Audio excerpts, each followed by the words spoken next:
அறுவடையின் ஆண்டவராகிய இயேசு கிறிஸ்துவின் நாமத்தினாலே உங்களை வாழ்த்துகிறேன். ஆண்டவர் என்ன சொன்னார் என்றால், அறுவடை மிகுதி, வேலையாட்களோ கொஞ்சம். அதனால் அறுவடையின் எஜமானை நோக்கி வேண்டிக் கொள்ள வேண்டுமாம். எதற்காக வேண்டிக் கொள்ள வேண்டும் என்றால், அறுவடைக்கு ஆட்களை அதிகமாக தர வேண்டும் என்று சொல்லி வேண்டிக் கொள்ள வேண்டும் என்று சொல்லி ஆண்டவர் நமக்கு வேதவசனத்தில் சொல்லியிருக்கிறார்.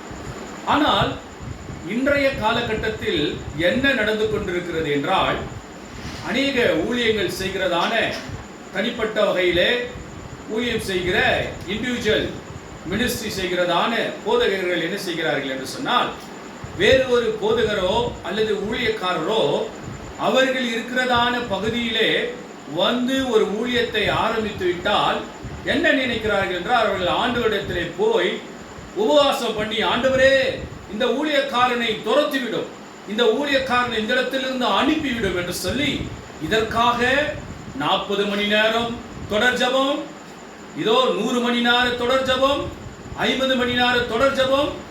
இது ஆண்டவருடைய ஆவியா?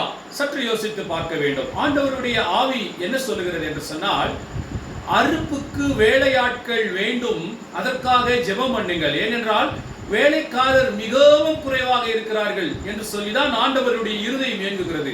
மாறாக ஒருவர் நான் இருக்கின்ற பகுதியில் வந்து வேறு ஒருவர் வந்து ஒரு ஜெபத்தை ஆரம்பித்து விட்டால் அவர் எனக்கு போட்டியாக வந்து விட்டார் என்று சொல்லி அவரை அனுப்பிவிடும் ஆண்டவரே, துரத்திவிடும் ஆண்டவரே, அகற்றிவிடும் ஆண்டவரே என்று ஒருவர் ஜெபம் பண்ணுவார் என்று சொன்னால் அவருக்குள் தேவ ஆவி இல்லை.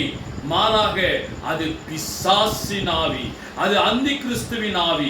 ஏனென்றால் தேவன் சொன்னதற்கு விரோதமாய் ஒருவன் ஜெபம் பண்ணுவான் என்று சொன்னால் அவன் தேவனுடைய ஆவியை உடையவன் அல்ல, அவன் அந்தி கிறிஸ்துவின் ஆவியை உடையவன். தேவனுடைய ராஜ்யம் கட்டப்பட வேண்டும் என்று சொல்லிதான் ஆண்டவர் விரும்புகிறார்.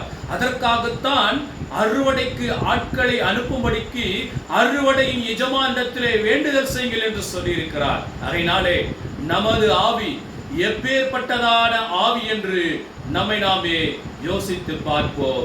தேவன் நமக்கு உதவி செய்வாராக. ஆமென்.